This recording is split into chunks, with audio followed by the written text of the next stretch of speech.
gauche 20 pour droite 25. Droite 25 pour gauche 25. Gauche 25.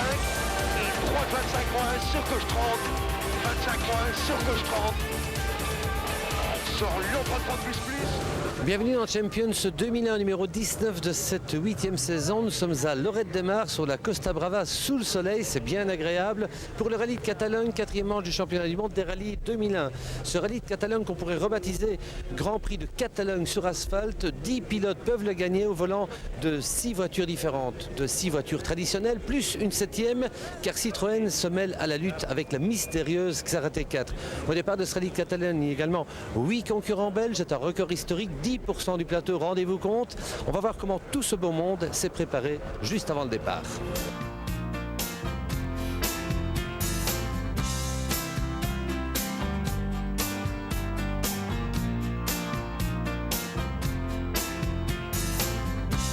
Intérim vous invite à vivre le mondial des rallyes. Cap sur la Catalogne.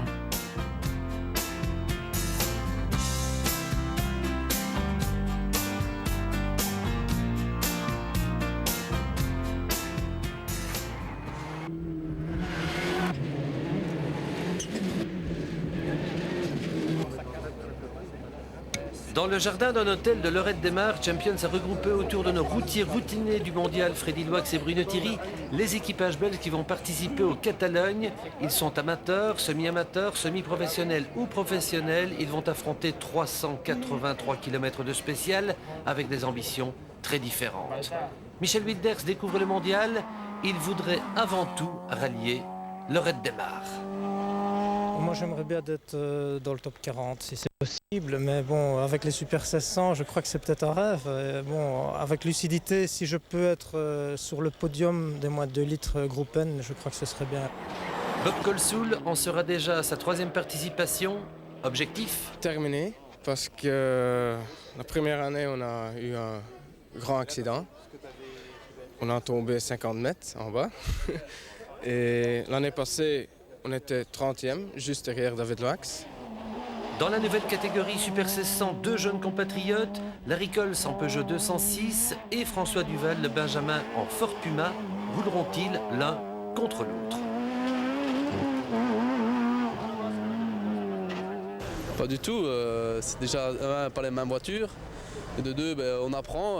Larry a peut-être fait plus de championnats du monde que moi, mais j'ai le temps, j'ai 20 ans. C'est moi le plus jeune ici dans le challenge Super 500, donc j'ai pas peur. Ouais, on va pas rouler l'un contre l'autre, on va rouler nous deux contre tout le monde. Donc là, je crois que la concurrence va être très relevée. Maintenant, c'est certain qu'on regardera les temps de François pour un peu voir où il se situe par rapport à nous, mais l'objectif n'est pas d'être spécialement devant lui. Chris Prinsen en Peugeot 206 World Rally Car attaque son 2e Catalogne pour se refaire à morale. J'ai vu quand même que cette série noire en championnat du monde va s'arrêter ici. Parce que on a seulement vu une fois l'arrivée en championnat du monde, donc c'est un peu. Et voilà, on veut maintenant avant tout terminer, mais quand même faire un beau rallye aussi. Freddy Loix, lui aussi, croit qu'il est capable de jouer un rôle en vue. On peut dire oui parce qu'on a vu le résultat Portugal. La voiture marchait très très bien, aussi Suède et Monte Carlo. Donc j'espère qu'on peut garder le même niveau. Enfin, Bruno Thierry redoute un certain manque de puissance pour pouvoir s'illustrer en tête du peloton. C'est clair qu'on va être un petit peu lésé par rapport à la concurrence, mais on va pouvoir compter sur la fiabilité de notre Octavia pour essayer de terminer en beauté. Et au passage, essayer quand même de faire quelques performances. On retrouve Bruno Thierry, Stéphane Prévost, Freddy Loix et Sven Smets sur la photo souvenir de tous les pilotes et copilotes professionnels du mondial des rallyes. Ils sont 34 et le plus populaire ici, c'est le demi-dieu Carlos Sainz. La meilleure place pour la victoire, ça sera ici. Il y a beaucoup de pilotes aussi pour gagner cette rallye ici. Oui, c'est la folie. Il y a tellement de pilotes qu'on ne peut rien prévoir. On ne peut pas faire de prévision. C'est très difficile de prévoir qu'est-ce que ça passe demain. Sainz est ultra motivé, porté par ses centaines de milliers de supporters. Il va se lancer à l'assaut de Mäkinen qui domine le mondial pilote. Delecourt a aussi un joli coup à tenter. de même que Gronholm, qui est 2 points. Quant à Mäkinen, l'homme qui peut gagner partout, il pourrait bien renforcer encore plus la position dominante de Mitsubishi dans un mondial des constructeurs où Peugeot, le champion du monde, est à la traîne avec seulement 4 points à 29 points de Mitsubishi. Mais chez Peugeot, on n'est pas trop rassuré. On craint l'apparition de la Xara T4 qui ne lui fera aucun cadeau. Et pourtant, Citroën fait partie du même groupe, le groupe PSA. Le grand patron, Jean-Martin Fols, l'a confirmé la veille du départ, Peugeot et Citroën seront des rivales. Les deux marques du groupe se retrouvent donc aujourd'hui en compétition dans la même épreuve. Le groupe n'a pas de politique sportive et que la politique sportive est celle de chacune des marques. Citroën aura donc la bride sur le cou et carte blanche pour gagner. Jamais. Mais je suis très flatté d'ailleurs qu'on pense que Citroën est capable de gagner une première épreuve comme ça en Catalogne. Mais je crois qu'il est très, très difficile de dire ça. Il est beaucoup trop tôt pour en parler. Mais il est certain que Pourras et Bugalski sont favoris. Bon, c'est très difficile, c'est un milieu où il faut rester très modeste. Tout le monde a très bien travaillé. Mais bon, je suis confiant, la voiture va bien. Ils sont donc bien frères ennemis, ils posent pour la gloire, mais tout les sépare. You know the difference between you and Philippe? Sorry? The difference between you and Philippe Bugalski? Yeah, he's very good on a tarmac rally, so it can be difficult to beat him. No, the difference is 35 centimeters. Ah, yes, not 35.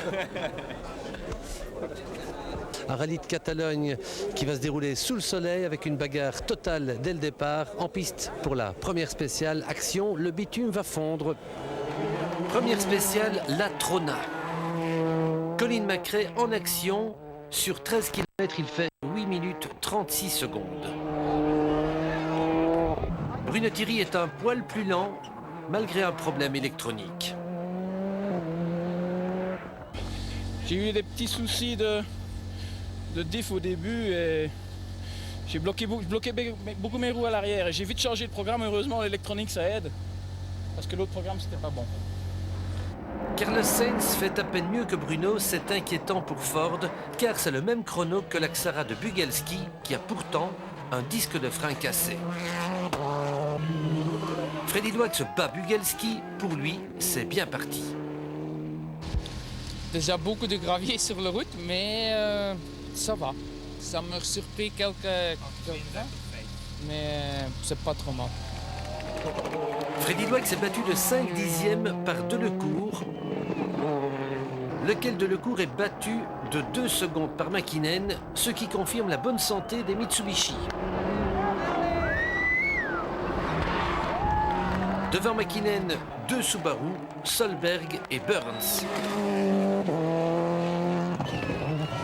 Devant les 2 Subaru, Gilles Panizzi. Marcus Gronholm est encore plus rapide que Panizzi. Mais Auriol fait mieux. Voilà donc 3 Peugeot aux 3 premières places. Le Lion de Sochaux s'est réveillé.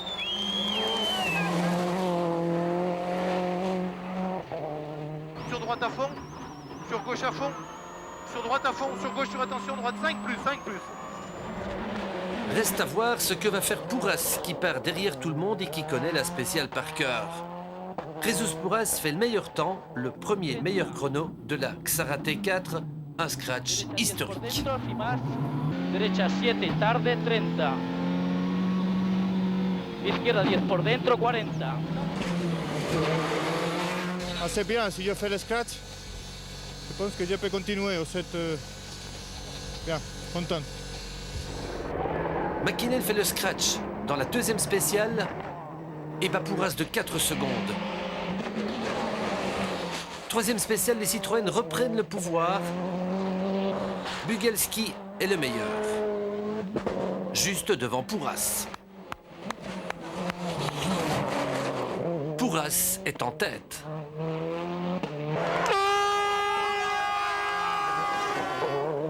Il est 5 secondes devant Mäkinen, 6 secondes devant Auriol, 6 secondes devant Gronholm. Panizzi est à 10 secondes. et Bugalski à 13 secondes. Delecourt est 7e. Freddy Loax 8e. Devant Macrae, Sainz et Martin. Bruno Thierry est 13e, 5 secondes devant son équipier Schwartz. Burns n'est que 16e. Il a des problèmes de boîte de vitesse. Chris Prinsen est 22e. De spécial en spécial, il améliore ses chronos. Depuis le matin, le pilote de la 206 du Peugeot Team Belgique-Luxembourg n'a connu qu'un seul problème. J'ai calé au départ. C'est la première fois que ça m'arrive avec l'auto. Et ici, j'ai calé. Mais bon, c'est pas grave. C'était une première spéciale, voilà. François Duval est 26e. Il pointe dans le trio de tête de la Super 1600. Larry Coles est 35e. Il se situe constamment aux alentours de la 10e position en 1600. 4e spécial, Auriol signe le premier scratch de sa carrière chez Peugeot. Auriol a 42 ans. Exceptionnel, Didier. 26-2.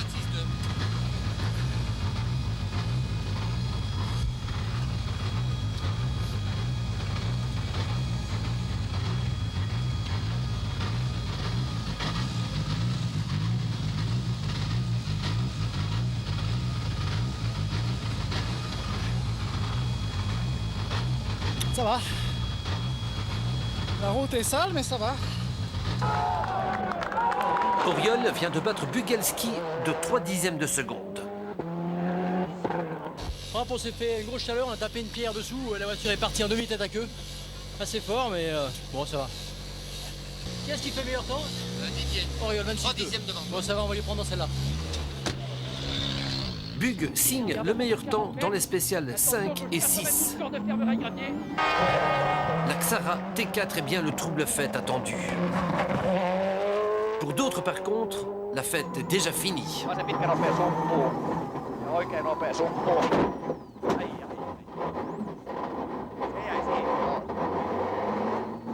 Dans la 5e spéciale, Grenoble arrache la suspension arrière gauche, c'est l'abandon. Nicky Grist pousse la Ford Focus de Colin McRae. Le moteur ne repart pas. C'est l'arrêt forcé.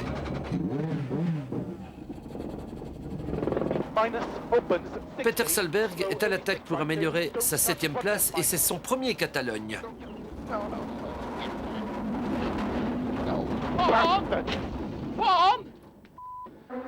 Une fois encore, le jeune Norvégien est sorti de la route. Cette première journée, c'est une véritable consécration. Pour Citroën et pour Haas, l'Espagnol a pris le pouvoir depuis le matin. Fantastique. Je pense que c'est dans la première étape du rallye de Catalogne. Bon, pour moi, c'est une satisfaction partielle. Bugalski est 2e du doublé Citroën.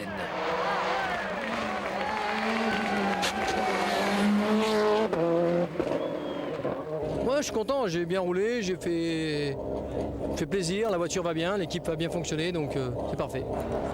Didier Auriol est 3e, premier Peugeotiste. Résurrection de Didier Auriol, il n'était pas mort, mais on attend des résultats. Oui, non, pas de résurrection. Je crois que je suis bien avec la voiture, j'attaque très fort, hein, je suis vraiment à la limite, vraiment. Bon, je roule comme je sais rouler. 4e, Panizzi, 2e Peugeotiste. Ça dit qu'on est à 18 secondes du premier et que c'est pas mal et qu'on est 4e et qu'on est content. Et voilà, hein. Ça fait un peu comme en F1. Hein. Ouais. T'as vu, ça fait des tirs groupés. Hein. Ouais. Citroën, Peugeot, Mitsubishi, on marche par deux, tu vois. 5e, Mäkinen est déjà à 24 secondes. Yes. Peugeot and Citroën seems to be very difficult to beat. We need to push with Japanese car against French one. Freddy Loax est 6e. Il est déjà dans les points.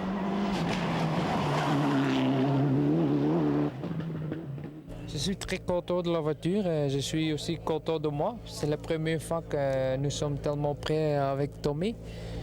Il y a juste Tommy devant nous, 2 Peugeot, 2 Citroën. C'est pas normal, je crois. Et pour le reste, on essaie de faire notre rallye. François Delecourt n'est que 8e et Sainz seulement 9e. C'est vrai qu'on n'est pas enthousiasmé, non, c'est vrai. Bruno Thierry est 11e, 11 secondes devant son équipier Armin Schwarz. Si vous épluchez le temps des spéciales, et quand il y a des spéciales en descente, regardez nos temps, on est beaucoup mieux quand ça descend que quand ça monte. Mais bon, on s'amuse, c'est ça qui compte, et on a fait d'excellents temps, même par rapport aux autres, donc c'est sympa, c'est un beau rallye. Dans la 6e spéciale, Chris Prinsen signe un chrono à la lisière du top 10. Il n'est qu'à 3 dixièmes de Bruno Thierry. C'est son meilleur score depuis le départ et il est 21e au général.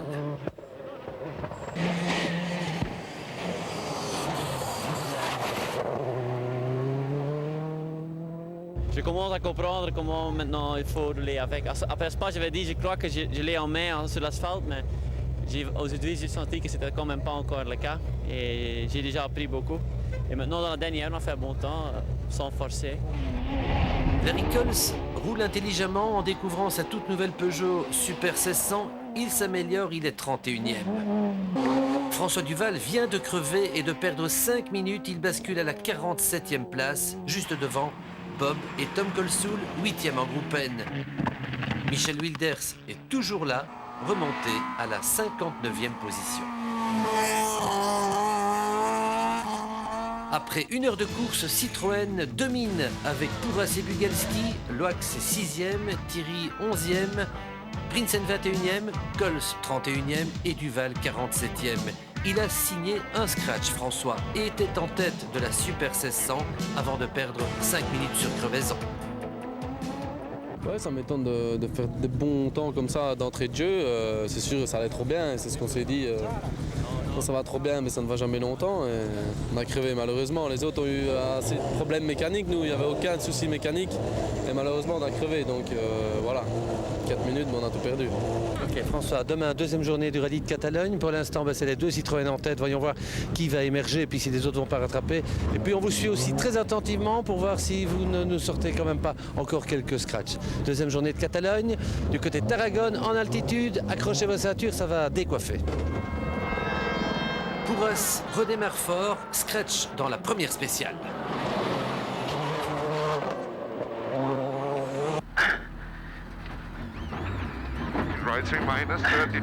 Cette spéciale est fatale à Armin Schwarz, direction cassée.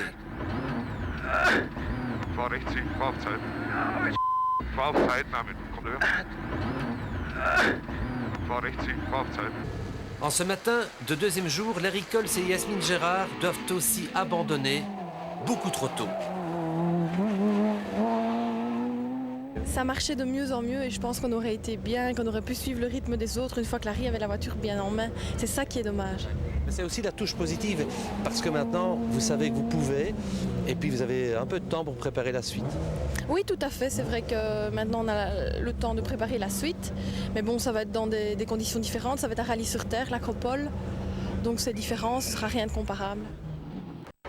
8e spéciale, après Pouras, c'est Bugalski qui frappe. Il gagne aussi la 9e spéciale et prend la tête du classement général. Droite pour gauche sans ferme. Pour droite à fond ferme, plus attention, gauche 92 long ferme. 92 long ferme. Droite 93 très long.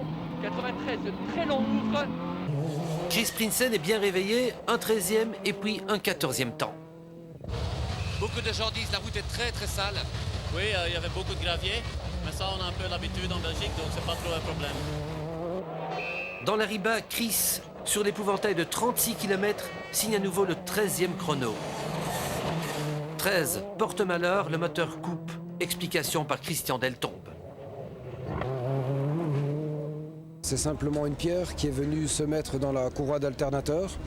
La courroie d'alternateur a commencé à se démonter petit à petit et en s'effilochant, elle a arraché le câble du capteur de Villebrequin. Ça veut dire que ce capteur ne donnait plus l'impulsion pour l'allumage et le moteur s'est arrêté. Donc avec le protège carter, malgré tout la pierre est allée se mettre alors que c'est bien protégé. Et donc c'est difficile, pas de courroie d'alternateur, de réparer le câble et donc le moteur s'est arrêté, quoi. Chris Prinsen a abandonné dans la 10e spéciale. Elle est également fatale à François Duval. Dommage. Grâce à des 3e temps en Super 1600, il était remonté de la 15e à la 7e place de catégorie et était remonté de la 61e à la 32e place au général. Il est sorti parce qu'il a freiné sur une nappe d'huile abandonnée par le bris du moteur de son équipier Mago. Le piège était inévitable. Déception? Oh non, je suis pas déçu. C'est dommage pour le championnat puisqu'ils ont fait 6 manches, ils prennent les 6 points, ils prennent tout. Il n'y a pas de décompte, donc il fallait être à l'arrivée et malheureusement on n'y sera pas. Mais il y a l'Acropole, puis il y en a 4 derrière. Ouais, il y a encore il y a encore 5 courses. C'est sûr que les autres peuvent avoir un problème, mais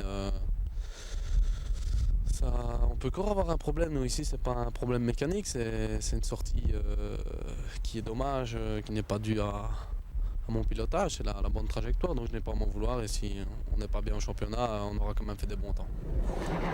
Dernière spéciale du jour, fête exceptionnelle, elle échappe à Citroën.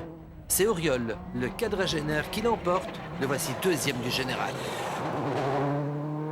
Vous y croyez demain? Car Philippe, bon, il connaît la voiture, il connaît les spéciales, et vous aussi. Ce sera un match à égalité? Ben, on ne connaît pas les spéciales justement, donc c'est un match à égalité. Ce sera un duel entre Bugalski et Auriol, puisque Pourras a abandonné, pompe à essence grippée à la fin de la spéciale 11. Voici Bugalski seul contre tous, car l'Espagnol a jeté le gant. En ce 2e jour, Bugalski a vraiment impressionné en épinglant 3 meilleurs temps sur 5 spéciales, et Saxara n'a connu aucun problème. Freddy Loax est 7e. Il est en bagarre directe avec Sainz, Delecourt et Burns. Il a livré une journée régulière, sans faute, constamment classé dans le top 10.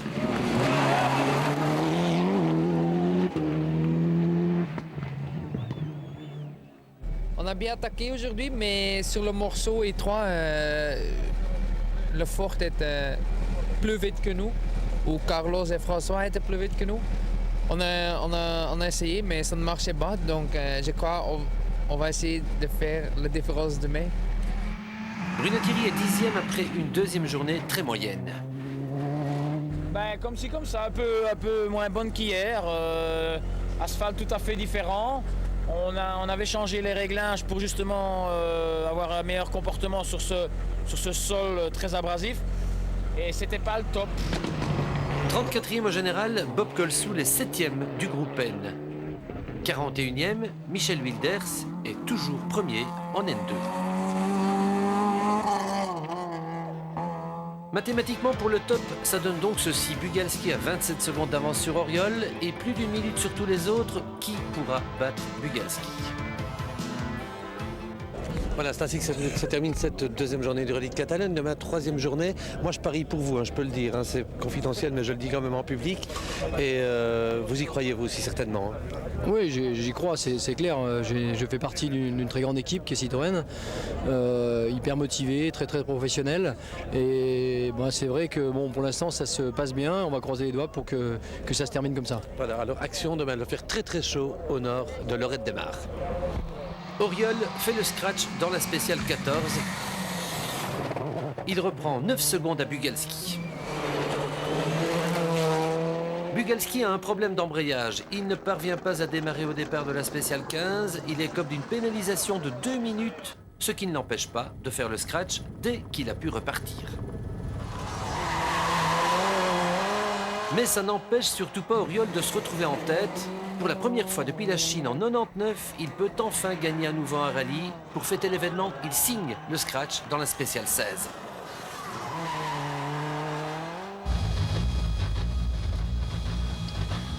Je vais vraiment attaquer.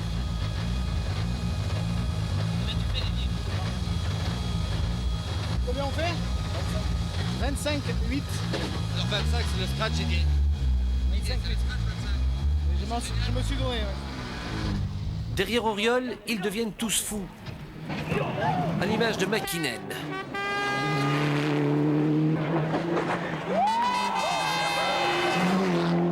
Freddy Loax veut la 4e place, mais Carlos Sainz aussi, et Delecourt également. Et Bruno Thierry veut rester 10e. Auriol est impérial, comme en Chine, en 99. Corrigez gauche à fond. Oh putain, bien vu mon gars. Gauche à fond, léger droite à fond, sur gauche. Auriol se fait quelques frayeurs, mais parvient à garder le contrôle de lui-même et de sa 206. Sur attention gauche bon plus.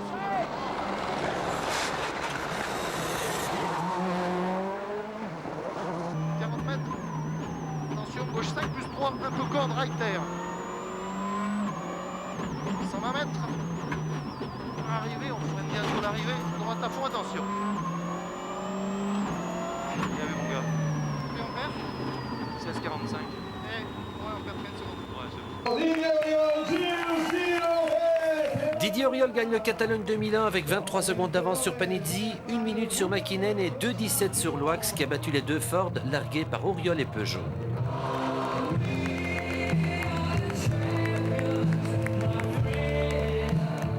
On est très content évidemment pour Peugeot. Ça a été une course quand même très difficile. Il y avait toujours Philippe Bugalski qui était là et peut-être un petit peu plus vite. Bon, on a essayé de garder le risque, de jamais trop perdre justement pour sauter sur l'occasion. Peut-être ce qui a fait la différence ici, c'est peut-être la fiabilité.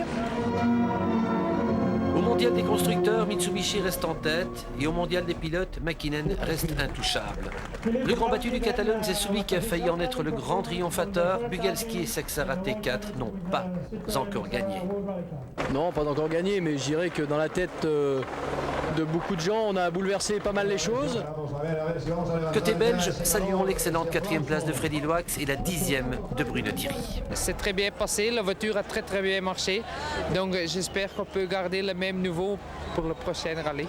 C'est un bon rallye pour nous. La voiture a été très fiable, pas le moindre problème, à part un petit problème de direction assistée ce matin. Mais bon, un rallye très difficile, très sale.